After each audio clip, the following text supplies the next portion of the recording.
이 시간도 우리 지푸라기 은혜일지언정 우리 각자에게 경험되어질 수 있기를 간절히 소망하며 함께 말씀을 나누고자 합니다. 오늘 우리가 읽었던 시편 30편은 우리 다윗의 시라고 되어져 있고요. 아름다운 시편으로 손꼽히는 시편 가운데 한 편입니다.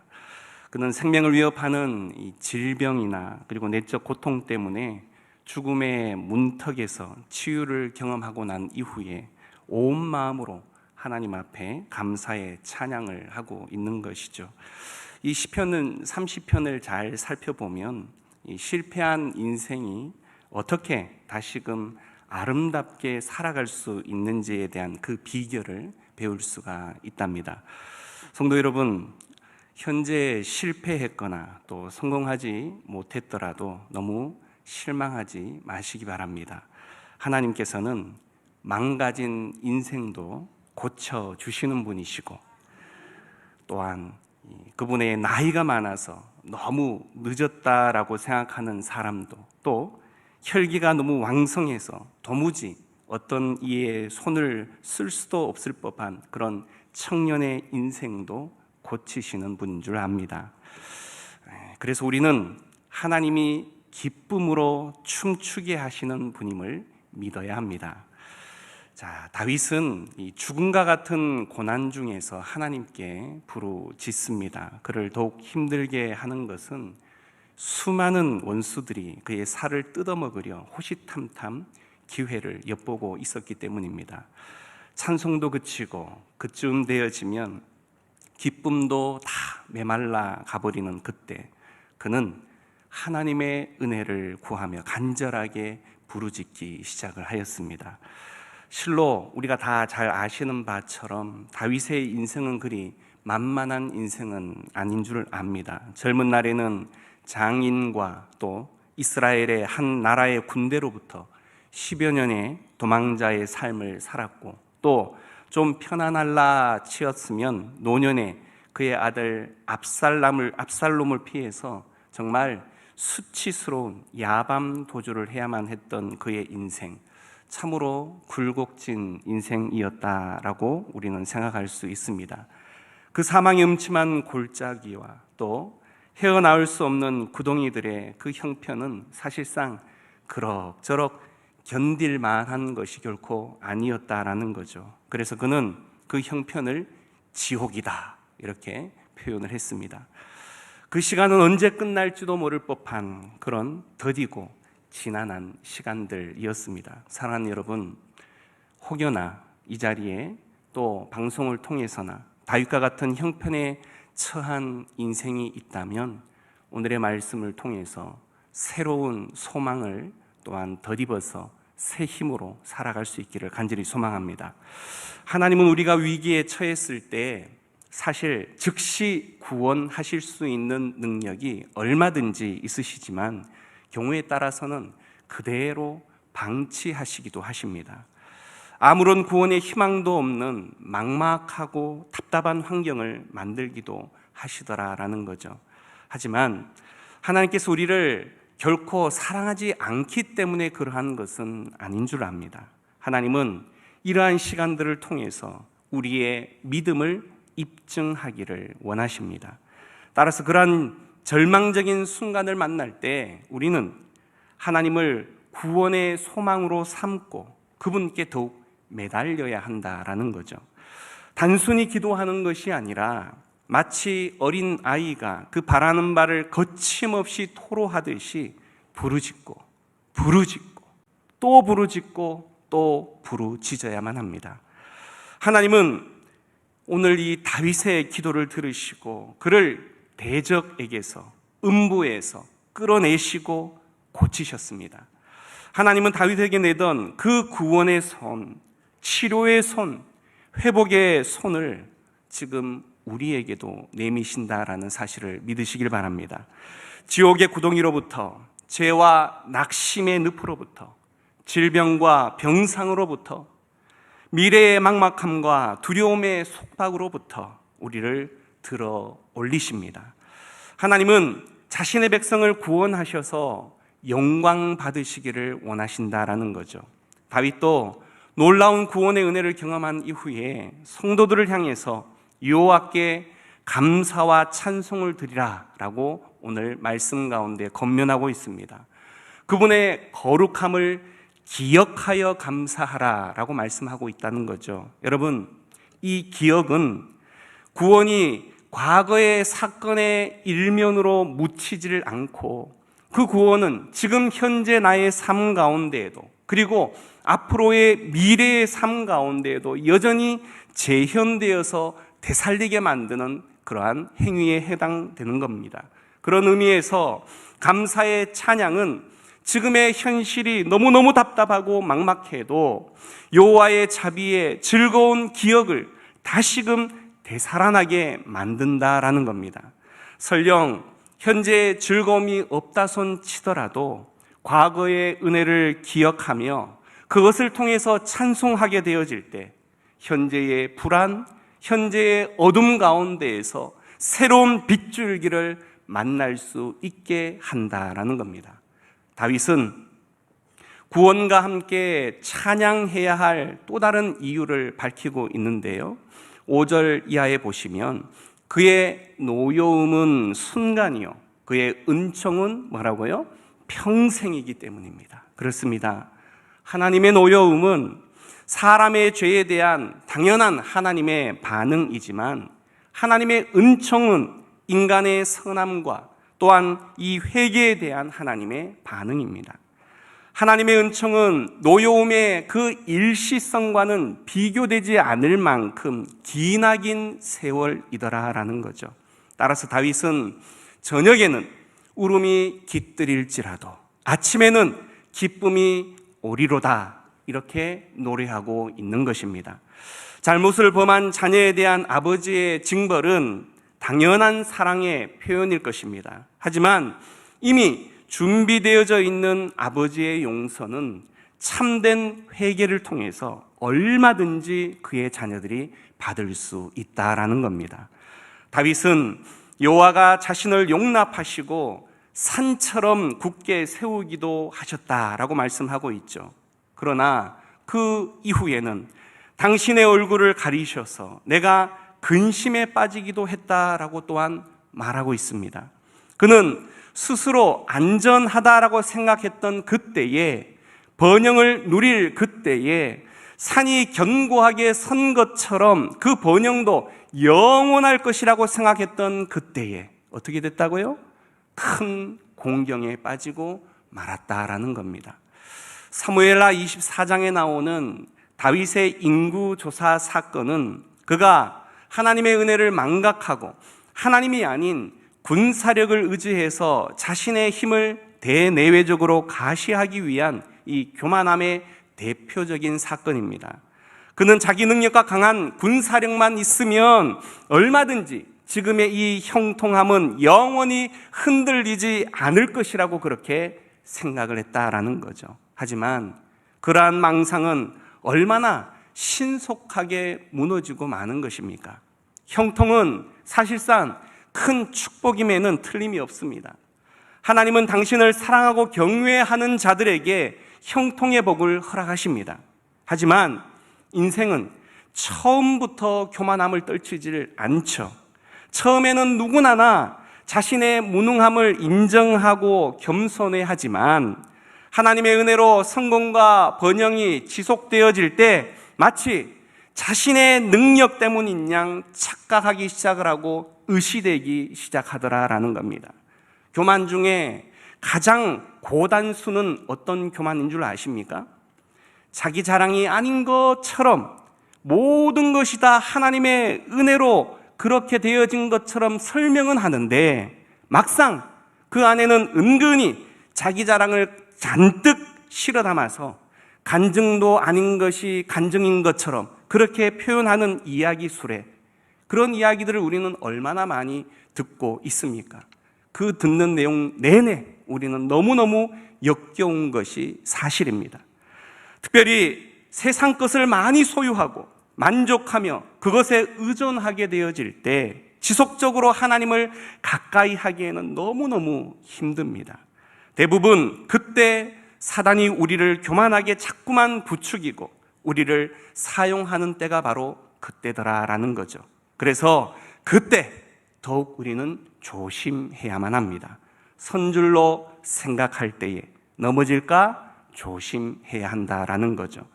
성도는 하나님의 은혜로만 사는 자임을 기억하게 되어질 때 비로소 교만에 빠지지 않을 수 있다라는 겁니다.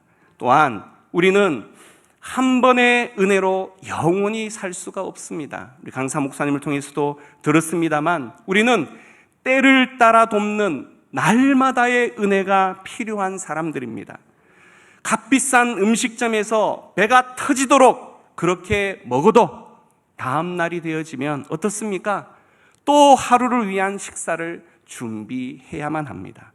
날마다 우리는 말씀 앞으로 나와야 한다라는 거죠. 그 말씀이 때로는 내 마음에, 내 혀에 흡족한 말씀일 수도 있겠지만 때로는 나에게 부담이 되어지기도 하고 때로는 그것이 내 입맛에 맞지 않을 수도 있지만 그 말씀으로서 우리는 살아갈 수 있고 그 말씀 때문에 우리는 살아갈 수 있음을 잊지 말아야 합니다. 사랑하는 여러분, 다윗이 평생 범한 죄가 사실상 매 순간 자행하는 우리의 범죄보다 더 심각하다라고 생각을 하십니까? 계시록에 등장하는 뜨뜨미지근한 믿음으로 인해 책망받은 라오디게아 교회 성도들보다 우리의 가슴은 항상 그렇듯 사랑과 믿음으로 타오르고 계십니까? 하나님께서 사실상 그들에게 진노하시듯 우리에게 진노하지 않으심은 결코 우리의 의가 그들보다 나아서가 아니라 오직 하나님의 너무너무 크신 자비이자 은혜 때문임을 우리는 잊지 말아야 합니다. 비록 아직은 우리에게 그러한 분노를 바라시지 않으시지만 언젠가는 그렇게 하실 수도 있기 때문에 우리는 결코 지금 현재의 모습과 삶 가운데 자만하거나 경고망동해서는 안 된다라는 겁니다. 하나님의 노염이 잠깐인 것은 사실입니다. 하지만 결코 가볍게 여길 만큼 심각하지 않은 것은 아닙니다.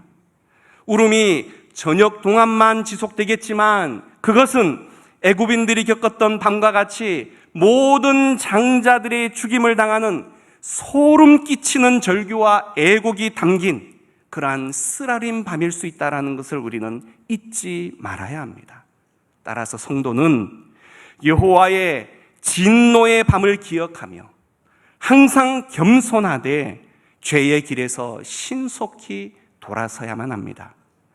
다윗은 자신을 향해 숨으신 하나님께 다시금 부르짖기 시작을 합니다. 하나님을 찬송할 수 있도록 제발 좀 살려달라는 거죠. 많은 경우 우리의 기도는 오늘 이 다윗처럼 하나님께서 숨으시는 모습으로 나타날 때가 있습니다. 우리의 기도가 거절당할 때가 있다라는 거죠. 말씀에 의지해서 열심히 구하고 찾고 두드리는데도 또 정력으로서가 아니라 하나님의 뜻에 합당한 기도를 하는 것 같은데도 하나님은 침묵만을 고수하실 때가 있더라라는 겁니다. 의심치 않고 믿음을 가지고 구하고 응답 받기도 전에 이미 응답해 주실 것을 믿고 감사함으로 드리는데도 말입니다.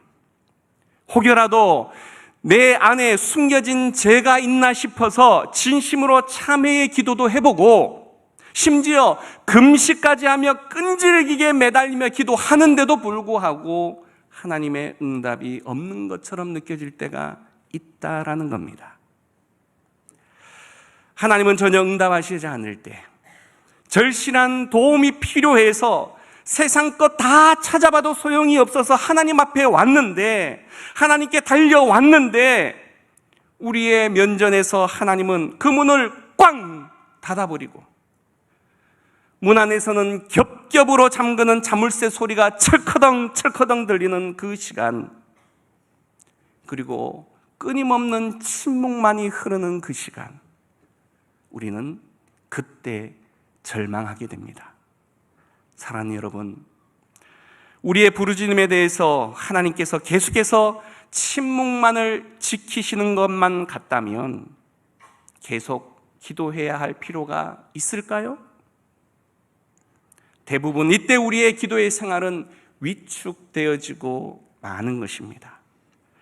누가복음 1장 5절 이하를 보게 되어지시면 여러분 성경책을 한번 찾아보시면 좋겠는데요, 누가복음 1장 5절 이하에 보시면 유대왕 헤롯 때에 사가랴라 하는 제사장이 있었습니다. 그의 아내는 엘리사벳이라는 사람입니다.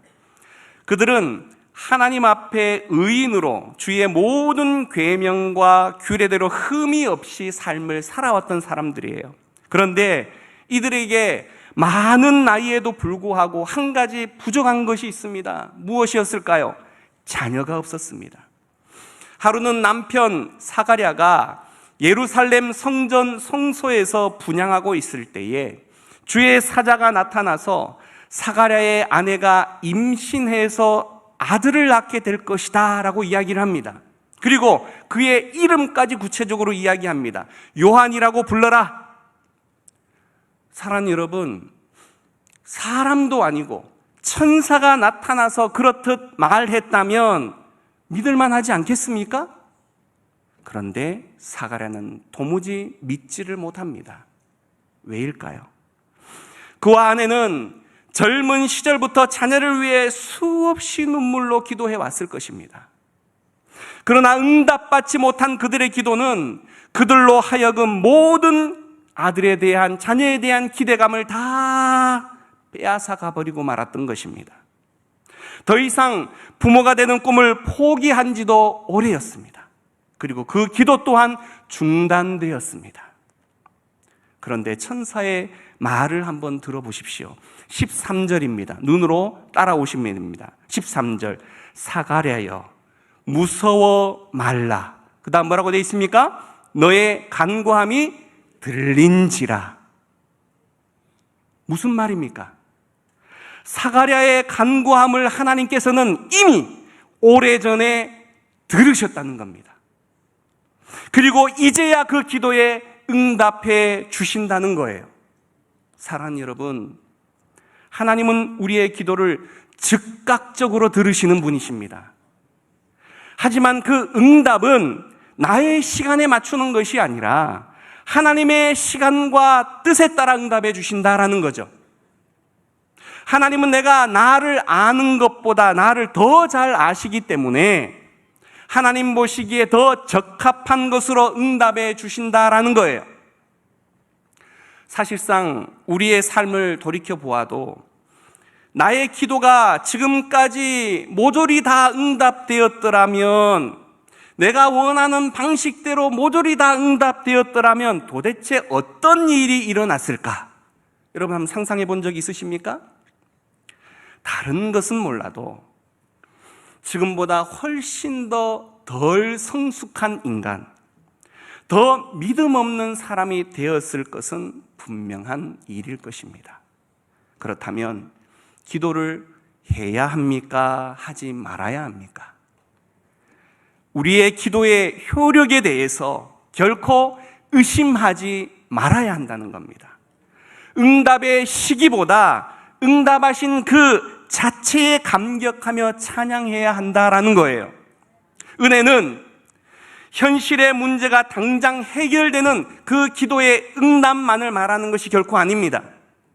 문제가 해결되어 가는 그 모든 과정을 통해서 여러분 어떻습니까? 우리의 삶의 현장에서 만나게 되어지는 기가 막힐 웅덩이, 그런 웅덩이 찾아볼래야 찾아볼 수도 없는 기가 막힐 웅덩이 가운데에서 나를 끌어내 주시는 분이 계시는데 그분이 바로 구원하시는 하나님이시더라라는 겁니다.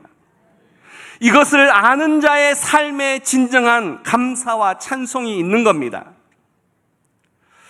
하나님은 다윗을 다시금 용납하시고 굳게 세워주십니다.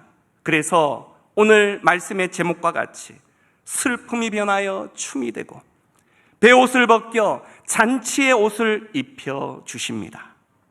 하나님은 공의의 하나님이십니다. 자기 백성일지라도 죄를 범하면 반드시 진노하시는 분이십니다. 하지만 그의 징계는 우리를 망하게 하려는 하는 것이 아니라 바로 돌이키게 하려는 또 다른 하나님의 은혜의 선물이라는 것을 잊지 말아야 합니다. 성도는 하나님의 노염이 잠깐이라는 그 사실에 감사해야만 한다라는 거예요. 만일 하나님께서 당신의 공의의 근거에 합당하게 진노를 우리들의 죄 가운데에 쏟아 부으신다면 우리 연약한 인생 가운데 어떤 소망이 있을 수 있겠습니까? 그렇게 하나님은 길고 긴 가혹한 밤이 지나서 우리에게 찬란한 아침을 선사해 주십니다. 이스라엘 사람들은 밤을 낮보다 먼저 계산하는 방식을 취합니다. 이는 창조 때의 질서에 따르는 것인데요. 이러한 방식에 따르면 세상의 시간과 교회의 시간은 정반대 방향으로 흐르는 것처럼 보입니다. 다시 말해 세상은 일시적인 번영이라는 낮으로 시작해서 영원한 어둠과 고통이라는 밤으로 끝을 맺지만 성도의 시간은 잠시 겪게 되어지는 역경이라는 밤으로 시작해서 영원히 누리게 되어질 위안이라는 낮으로 끝을 맺게 되어진다라는 겁니다.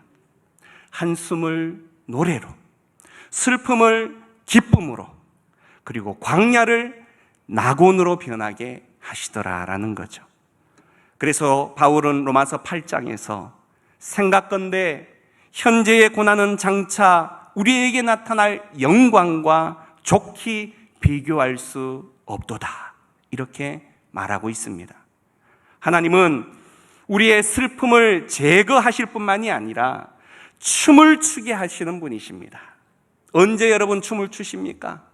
춤을 추려고 애를 써서 추는 춤이 아니라 내 기쁨과 감사를 어찌할 수 없어서 자연스럽게 드러나는 춤, 내 안에 충만해서 넘쳐나기 때문에 추는 춤을 우리는 말하는 것입니다. 베옷을 벗기기만 하신 것이 아니라 기쁨의 예복을 입혀 주시겠다라고 약속하시는 분, 그분이 바로 우리 아버지 하나님이십니다. 오늘 시편 30편은 참으로 롤러코스터를 타듯 찬송과 비탄이 수시로 교차하는 것을 볼 수가 있습니다. 결국 그리스도인의 삶은 우리가 기대하는 방식 모양, 또 마냥 성공에서 오는 기쁨과 평안만이 자리하지 않음을 잘 보여주고 있는 시편입니다.